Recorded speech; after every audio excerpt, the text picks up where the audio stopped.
a 13-day political and military standoff over the installation of nuclear-armed Soviet missiles within Cuba. With Soviet missiles only 90 miles off the shores of the United States, President Kennedy quickly made the decision to take actions against Cuba to ensure the preservation of national security. The world watched as tensions grew between leaders of the United States and the Soviet Union. This intense confrontation was the closest that the Cold War ever was to full-scale nuclear war. This was the Cuban Missile Crisis.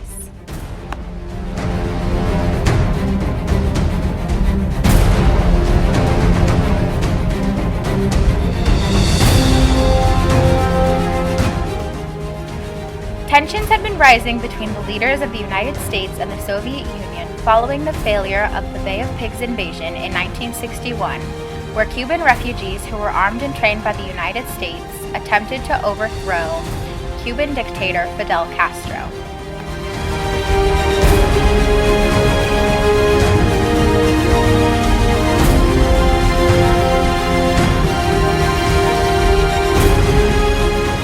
Convinced that there would be another attempt and resentful of the fact that the United States had nuclear missiles stationed in Turkey, Castro sought an increase in military assistance from the Soviet Union. Nikita Khrushchev, the Soviet leader, acted by placing the nuclear-armed Soviet missiles in Cuba. This is a result of the photography taken, sir. There is a medium-range ballistic missile launch site and 2 new military encampments on the southern edge of the Sierra del Rosario area in west-central Cuba. Alongside one of the encampments, there's at least 14 canvas-covered missile trailers, probably would reach 67 feet in length.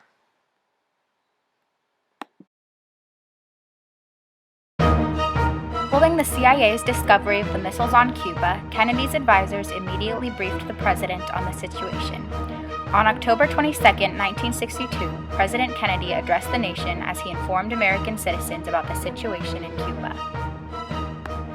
My fellow citizens, let no one doubt that this is a difficult and dangerous effort on which we have set out. No one can see precisely what course it will take or what costs or casualties will be incurred.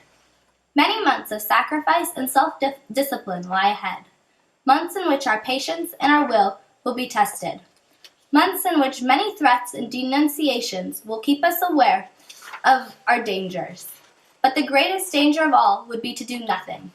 The path we have chosen for the present is full of hazards, as all paths are, but it is the one most consistent with our character and courage as a nation and our commitments around the world. The cost of freedom is always high, and Americans have always paid it. And one path we shall never choose, and that is the path of surrender or submission. Our goal is not victory of might, but the vindication of right, not peace at the expense of freedom, but both peace and freedom, here in this hemisphere, and we hope around the world. God willing, that goal will be achieved. Thank you, and good night. Some of Kennedy's advisors, including all of the Joint Chiefs of Staff, argued for an airstrike to destroy the missiles, followed by a U.S. invasion of Cuba. Others favored stern warnings to Cuba and the Soviet Union. After much deliberation, Kennedy and his advisors decided to launch their plan of a quarantine. The USA would prevent supplies, especially the supplies from the Soviet Union, from getting to Cuba. The quarantine was similar to a naval blockade. However, it was referred to as a quarantine. A blockade would indicate a threat of aggression and war between the Soviet Union and the United States. The use of quarantine instead of blockade also enabled the United States to receive the support of the Organization of American States. It shall be the policy of this nation to regard any nuclear missile launched from Cuba against any nation in the Western Hemisphere as an attack by the Soviet Union on the United States, requiring a full retaliatory response upon the Soviet Union. I hope that your government will refrain from any action which would widen or deepen this already grave crisis, and that we can agree to resume the path of peaceful negotiation.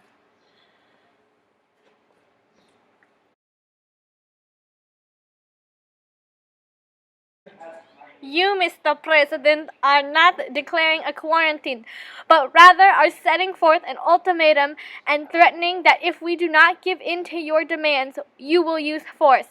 Consider what you are saying, and you want to persuade me to agree to this? You are no longer appealing to reason, but wish to intimidate us. Soviet Union ships decided to break our blockade. Between October 24th to the 25th, some ships turned back from the quarantine line.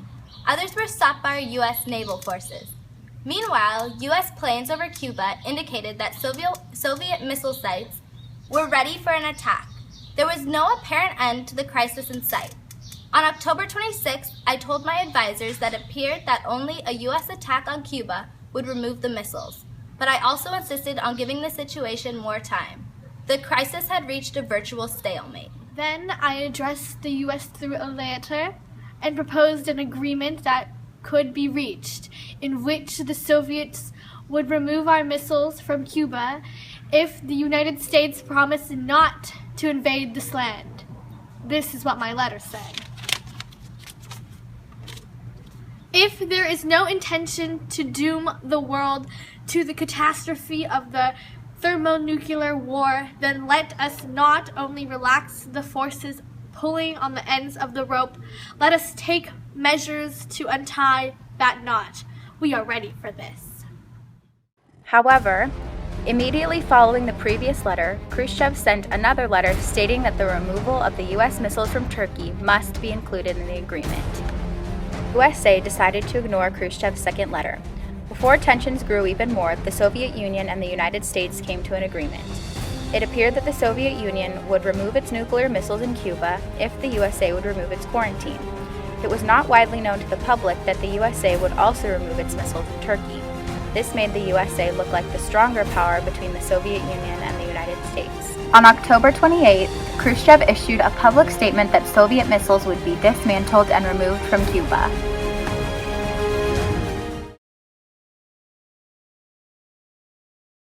I received your message of the 27th of October, and I am grateful for your appreciation of the responsibility you bear for world peace and security. The Soviet government has ordered the dismantling of bases and the dispatch of equipment to the Soviet Union.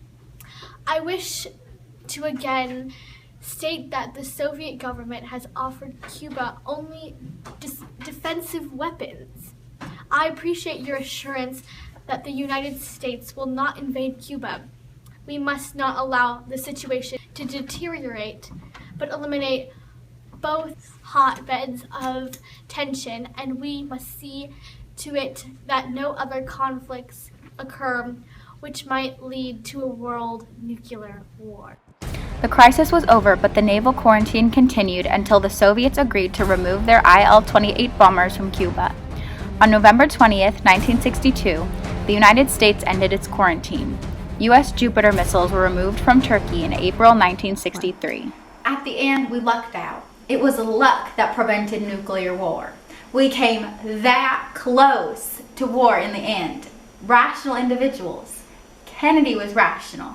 Khrushchev was rational. Castro was rational. Rational individuals came that close to total destruction in their society, and that danger exists today. The Cuban Missile Crisis was a dangerous affair in which nuclear destruction was barely averted. Although it ended with a peaceful negotiation and agreement, it put strains on relations between the United States and the Soviet Union.